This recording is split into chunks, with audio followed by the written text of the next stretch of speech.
Hello our friends!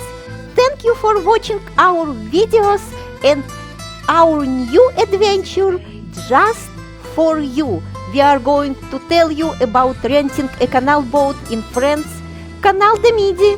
Problem with our boat, and we lost one day of our vacation because of this. Is it difficult to go through locks, mooring, and little town Somal? Zena and I are always looking for adventures and new things to do, maybe active but not so active we can't handle it, but yet maybe also push our limits a little bit. And so this time we decided that, hey, maybe we'll look into taking a trip on the canals in Europe. And at first we considered Great Britain somewhere, but then the more we looked at it, the more we thought, France might be fun. We discovered there are many companies offering the rental of canal boats on the various canals of France, most of which date back to the 1400s and most of which are connected with one another and are used now exclusively for pleasure boat travelers like what we became. So we did decide to rent a canal boat in France, and then the question became where and what companies. So we chose south the France Canal Du Midi. It goes from Toulouse to Sète, 240 kilometers, 91 locks each way. But we decided to go only short way from Arjon-Minervois to Carcassonne, 45 kilometers, 32 locks one way. So we used everybody's favorite tool, the internet, looked around, and we found that a lot of boats were too big for us, and too big also means too expensive, more than we wanted to pay. A lot of boats that were really new and really nice were very more expensive, but again, more than we wanted to pay. And we chose the Loca Boat company, which seemed to have the best combination of a boat that we wanted in a place that we wanted it at a price we could afford. And so we wound up renting it from their base at a little town not far from the city of Narbonne in southwestern France. That little town was Arjon-Minervois, and that's where we actually got on the boat. We got to the base the afternoon, and after we checked the boat out, it was already probably 4 o'clock in the evening, but we decided to start moving toward Carcassonne. We decided to go at least through 2 locks and then spend the night somewhere. So we are leaving our boats home. You can see that it is not a big place, but very nice, very cozy place. Just a few boats. Our boat actually was the smallest. No, for 2 people, you saw the picture, it was fine. And of course, Ben started motoring. And if you watched our first video about sailing in Southwest Florida, you can compare. Boating in France on canals is very, very easy. The canal is not too big, everything is calm and quiet, and we hoped that we are going to enjoy it, and it was. We are leaving little town, and on the left from us, by the way, there is only store that we found here where we could get some food for our trip. Not too much, but something. It was like a convenience store, but very small. Right here you can see sign market. And right now we are passing. Our instructor is giving instruction to other people who got a boat, and he was, like I said, our instructor as well. Is it easy to go through locks? It depends. I will explain to you what I mean. Right now we are going through the locks down on the canal, and the lock doesn't have any other boats. there will be just our boat, and we don't have to watch to damage other boats or to damage our boat, and nobody's here. We are on our own, so we can take our time. And after we go through the lock, I just jump on the boat and we are done. But another case, like I'm showing you right now, we are going up on the canal. So because only 2 of us on the boat, I have to get off boat before the lock and run to the lock in order to be on time when Ben gets in the lock. And you can see already that there are many boats in that lock. And it is a little bit more difficult because Ben is a good driver. He's motoring very well, and but anyway, we were concerned to not damage our boat or others' boat.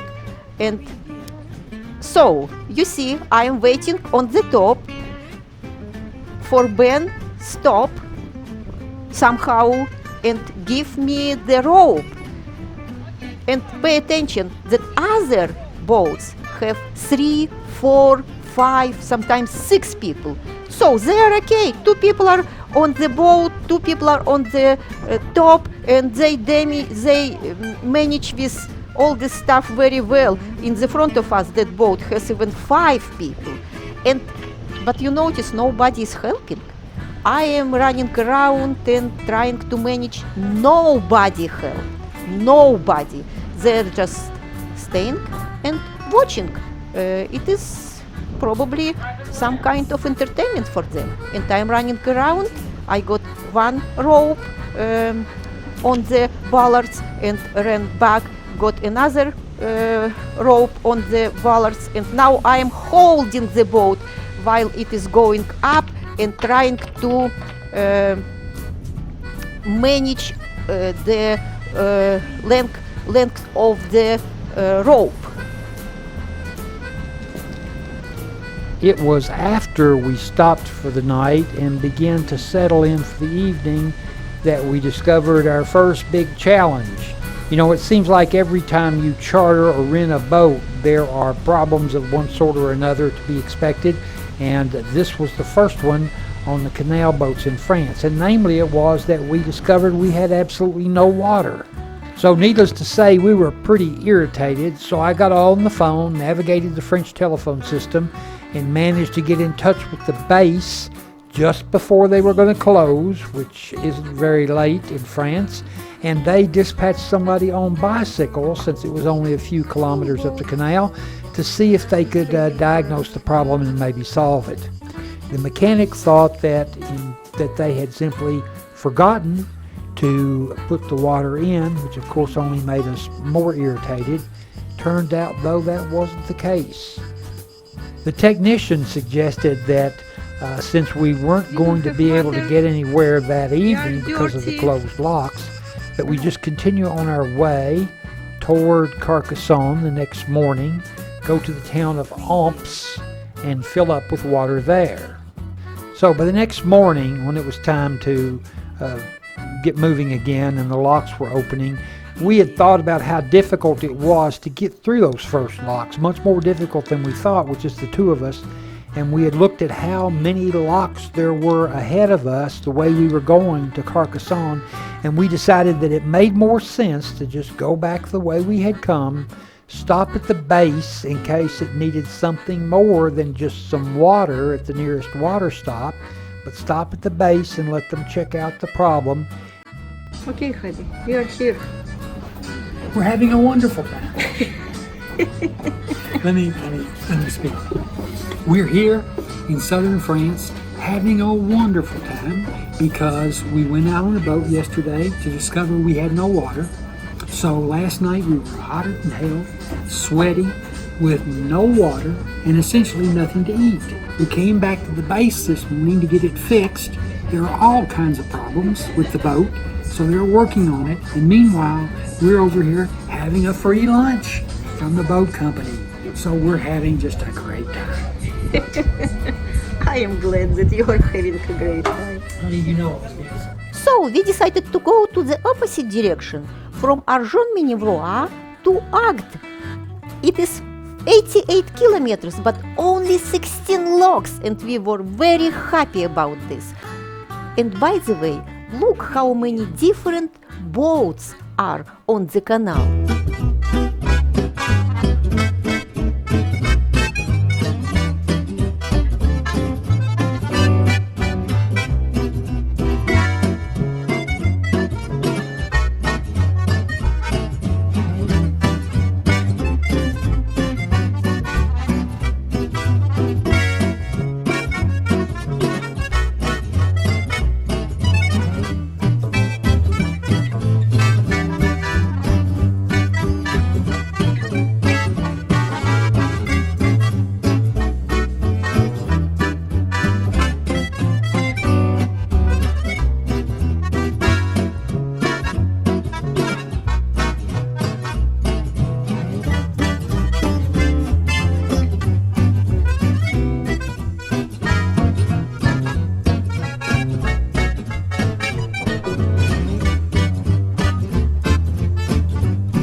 Tying up a boat on the canals in Europe is like tying up a boat anywhere. You either do it at the occasional marina or you tie up at the side of the canal. The side of the canal will have various kinds of spaces. Many of them are public and free, although they don't offer any water or electricity or anything of that sort, but they are public and free. And that's actually the most of them. And then there are private ones that may be privately owned or privately leased or rented. Now, when you tie up, you may be tying to a metal post called a bollard, or you may be tying to a ring, or you may be tying to a piece of wood, or you could be driving stakes into the ground and tying your lines to those stakes that you carry with you. So there are various ways that you wind up doing it, but the point is you just tie the boat up like you do anywhere else. Like Ben mentioned, some places are posted actually, private rent for a month or two, and for our second night, when we decided to moor, we did not notice this sign. We saw a great place. Pay attention, behind our boat, green boat, there was an empty place, and this place was so great, and we were happy to moor. And probably in an hour, the boat stopped near our boat and said that we are actually docked not in the right place. It is their privately rented place. We moved to the, I don't know how to even describe. You see it is covered with grass, but we found some boulders and we moored here. But it was a nice, quiet place, and everything was great. Nobody bothered us anymore, and we spent the night here. And this place was not far from little town where we got some food for us. And actually, we first time here we rode our bikes to that little town. The road was so rough, you just can't imagine. Not all canal area is wide. Some parts are really narrow, and you have to watch for other boats. Otherwise, you will damage your rented boat, and you have to pay for this. But there are no waves, not like in the ocean. So now a lot of people would ask the question, why should you go on the Canal Du Midi, or for that matter for any French canal? Why would you want to take a trip like this? And of course, we can only answer for ourselves, but Zena and I talked about this a lot, and I think it's the answer is a combination of things. There's something about being on a boat, which is nice and calming and tranquil and fun at the same time. There's something about tying up at night at the side of the canal, almost like going on a camping trip when you were a kid.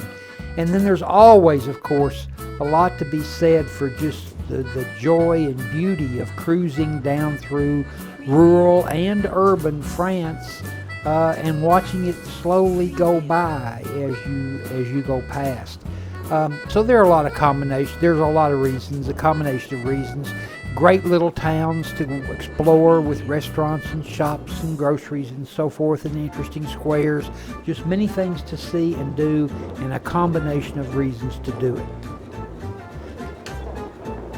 We passed the winery at Peraza, which we later actually stopped there. It's a winery, working winery, with a store where you can buy the products of the winery, and I think they also have a lot of local cheeses from the area and some other things. The architecture is pretty nice. The grounds are really interesting to walk around. But you know, it is a historic and beautiful French winery out in the French countryside. So if you like that sort of thing, you'd like it. But that's what there is to see. It's a nice winery. Like Ben said, on our way back, we stopped here in Praza and we actually moored right here. We found spare bollards and moored. And here you can moor only for, I think, an hour or two, just for a while, not for the night. To spend our next night, we decided in the marina in little town Somal. But it appears that marina was busy, and the last space took the boat that was motoring in the front of us, and so we couldn't go to the marina. Okay, I'm listening to you. I'm recording even. The plan was that after we get through the lock, find the first place we can to tie up, and then look and see if we can find the marina. Look, they went after, late. Maybe they're going to the marina. What happened? The man from the boat in the front of us ran really fast to the marina across from our boats and reserved the last place, and so we did not get that place. But actually we were not sad about this because we liked this place. We went to the marina to take shower. You see, man is walking back to the boat from the shower, and our place was right near the downtown. We started looking for a good restaurant. It was difficult to get anything to eat at a French restaurant because their hours were so severely limited. They all seemed to function under a reservation system, and they all seemed to have been booked sometime before. So you were either going to buy something to hold in your hand and walk along the street, or you weren't going to be able to eat because a group came at, let's say, 7 o'clock. They stayed till, let's say, 10 o'clock, and that was it. All the tables were full with the same people for that period of time, and if you weren't one of that group, you weren't going to get in. That's the way it worked. So we ate on the boat that evening, but we walked in downtown, and you can see this place is a real beauty.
continuing our journey.